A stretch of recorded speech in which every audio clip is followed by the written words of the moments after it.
नमस्कार, doctor Veena Kaushik, SPC राजकीय महाविद्यालय अजमेर। आज का मेरा टॉपिक है अमेरिका स्वतंत्रता संग्राम पार्ट सेकंड। पार्ट फर्स्ट में हमने देखा था कि अमेरिका का जो स्वतंत्रता संग्राम था उसके संदर्भ में अमेरिका की पृष्ठभूमि क्या थी, अमेरिका की भौगोलिक स्थिति क्या थी और किन परिस्थितियों में अमेरिका में ये क्रांति हुई और क्रांति के प्रमुख कारण क्या थे। उसके अंतर्गत हमने सबसे पहला एक प्रमुख कारण वो है जो पार्ट फर्स्ट में कर लिया था कि इंग्लैंड के प्रति अमेरिका के निवासियों में किसी प्रकार की कोई सहानुभूति नहीं थी। दूसरा कारण आज हम करेंगे अमेरिका स्वतंत्रता संग्राम के अन्य कारण क्या थे। तो उसमें दूसरा प्रमुख कारण था दोषपूर्ण शासन व्यवस्था। अमेरिका शासन व्यवस्था में अनेक दोष थे। उपनिवेश की शासन व्यवस्था के 3 अंग थे। पहला गवर्नर, दूसरा गवर्नर की कार्यकारिणी समिति और तीसरा प्रतिनिधि सभा। गवर्नर व कार्यकारिणी के सदस्य इंग्लैंड के सम्राट द्वारा नियुक्त होते थे। उनके अधिकार सीमित थे। कानून का निर्माण और कर लगाने का अधिकार उपनिवेश की प्रतिनिधि सभा करती थी। वहीं गवर्नर व कार्यकारिणी के सदस्यों के वेतन निर्धारित भी करती थी। वेतन में कटौती भी उसके द्वारा की जाती थी। अतः गवर्नर व अन्य लोगों की नियुक्ति इंग्लैंड से होती थी, परंतु नियंत्रण उपनिवेश के अधिकार में था। गवर्नर सही ढंग से कार्य नहीं कर पाते थे। गवर्नर चुनने का अधिकार उपनिवेश के पास नहीं था। तो जो यहाँ शासन व्यवस्था जो चल रही थी इंग्लैंड के द्वारा, उपनिवेशों की जो शासन व्यवस्था स्थापित की गई थी उसमें बड़ा दोष था। और दोष यह था कि एक तरह से दोहरा शासन था। गवर्नर तो इंग्लैंड द्वारा नियुक्त किया जाता था, परंतु प्रतिनिधि जो सभा होती थी वो उपनिवेशों के द्वारा बनाई जाती थी।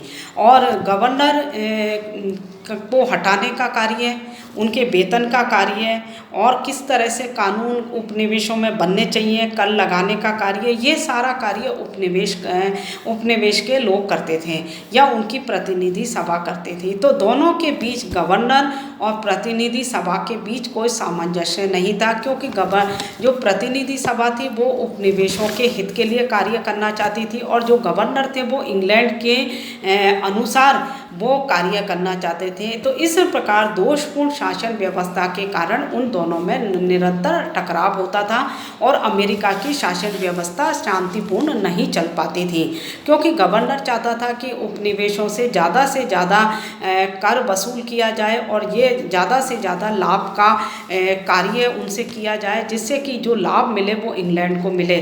जबकि प्रतिनिधि सभा चाहती थी कि जनता के हित के लिए कानून बने और जनता की भलाई के लिए कार्य किए जाएं। तो इस प्रकार से दोनों के जो हम कहें स्वार्थ थे वो अलग अलग थे और इसी कारण से दोनों के बीच में संघर्ष निरंतर होता रहता था। तीसरा जो प्रमुख कारण था अमेरिका की स्वतंत्रता संग्राम में, वो था उपनिवेशों का आर्थिक शोषण। इंग्लैंड ने उपनिवेशों का आर्थिक शोषण करना प्रारंभ किया, जिससे उनमें असंतोष व्याप्त हो गया। इंग्लैंड ने उपनिवेशों के व्यापार के संबंध में ऐसे अनेक राजनीतिक और आर्थिक कानून पारित किए जिससे इंग्लैंड के उद्योग व व्यापारी वर्ग को लाभ मिले। वे कानून निम्न प्रकार के थे। तो आर्थिक आधार पर या आर्थिक लाभ के लिए ही तो ये उपनिवेश इंग्लैंड ने स्थापित किए थे, अपनी बस्तियां वहाँ कायम की थी और इनसे कच्चा माल वो प्राप्त करे, जिसे इंग्लैंड में औद्योगिक क्रांति के कारण जो नई नई मशीनरियाँ वहाँ पर स्थापित हुई थी और जिनसे कि नया माल बन रहा था और जो माल जो निर्मित होता था उस माल के लिए उसे बाज़ारों की आवश्यकता थी। तो उपनिवेशों को उसने इसी आधार पर उनको यहाँ स्थापित किया था। तो इसी कारण से उसने उपनिवेशों को अपने नियंत्रण में लेने के लिए अनेक प्रकार के कानून पारित किए और वो कानून निम्न प्रकार है। पहला है जैसे व्यापारिक अधिनियम। इन कानूनों के अनुसार अमेरिका उपनिवेशों में उत्पादित होने वाली अनेक वस्तुएं जैसे चावल, तंबाकू, लोहा, लकड़ी, चमड़ा आदि केवल इंग्लैंड ही निर्यात कर सकता था, अन्य देशों को नहीं कर सकता था। तो ये एक बहुत बड़ा जो कानून इंग्लैंड ने अपने हित के लिए पारित किया था, व्यापारिक अधिनियम जो कहलाता है, वो व्यापारिक अधिनियम के द्वारा वो इंग्लैंड केवल खुद ही लाभ प्राप्त करना चाहता था। उसके अंतर्गत उसने ये व्यवस्था की थी कि जो भी उपनिवेश में उत्पादित चीज़ होंगी और वो केवल केवल इंग्लैंड को ही बेची जा सकती है या इंग्लैंड को ही निर्यात की जा सकती है, अन्य देशों को नहीं। चाहे उपनिवेशों को अन्य देशों से कितना भी लाभ मिले तो कम मूल्य पर उसे अन्य इंग्लैंड को वो चीज़ें बेचने के लिए विवश होना पड़ता था। तो ये जो नियम बना था ये किसी भी तरह से उपनिवेशों के हित में नहीं था, इसलिए उपनिवेशवासियों ने विद्रोह करना प्रारंभ कर दिया। दूसरा प्रकार का जो कानून था वो था नौ संचालन कानून। इसी कानून के अनुसार उपनिवेश द्वारा आयात व निर्यात किए जाने वाले सभी सामान केवल इंग्लैंड के जहाज़ों में ही लाएंगे और जाएंगे। उनके चालक भी अंग्रेज होंगे। उपनिवेश में आयात होने वाली सभी सामान पहले इंग्लैंड उतरते फिर अमेरिका आते, इससे इंग्लैंड को राजस्व ज़्यादा मिलता था। तो दूसरा प्रकार का कानून इंग्लैंड ने बनाया वो था नौ संचालन कानून। ये संचालन कानून क्या था कि समुद्र के रास्ते से जो भी सामग्री उपनिवेशवासी जिस भी सामग्री को आयात करते थे सबसे पहले वो इंग्लैंड में उतरता, इंग्लैंड में उस पर चुंगी लगती और वहाँ से फिर वो माल उपनिवेशों में जाता तो फिर उस पर चुंगी दी जाती थी।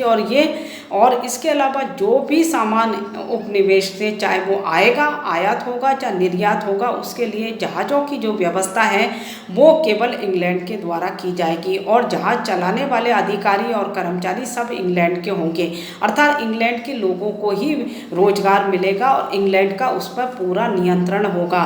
तो इस प्रकार से इस नौ संचालन कानून का भी उपनिवेशवासियों ने विरोध करना प्रारंभ कर दिया। तीसरा प्रकार का अधिनियम था औद्योगिक अधिनियम। इस कानून के अनुसार अमेरिका से ऊन, हैट आदि के निर्यात पर रोक लगा दी। अमेरिका में लोहे के कारखाने स्थापित करने पर रोक लगा दी। इंग्लैंड द्वारा उद्योगों पर रोक लगाने के उद्देश्य ये था जिससे इंग्लैंड अपना तैयार माल अमेरिका में बेच सके, वहाँ के उद्योग धंधे समाप्त हो जाएं। तो दूसरे प्रकार का एक और कानून बनाया इंग्लैंड ने वो था औद्योगिक अधिनियम। इसके अनुसार उसने कई ऐसी चीज़ें थी जिसको कि इंग्लैंड बनाता था, उसके लिए उसने उपनिवेशों को उस पर रोक लगा दी कि उपनिवेशवासी उन चीज़ों को नहीं बनाएंगे जिससे इंग्लैंड का जो निर्मित माल है वो उपनिवेश में बेचा जा सके। और इस प्रकार ये सब जो कानून थे इन सब कानूनों के कारण उपनिवेशवासियों में इंग्लैंड के प्रति असंतोष उत्पन्न हो गया और उन्होंने विद्रोह करना प्रारंभ कर दिया। नमस्कार।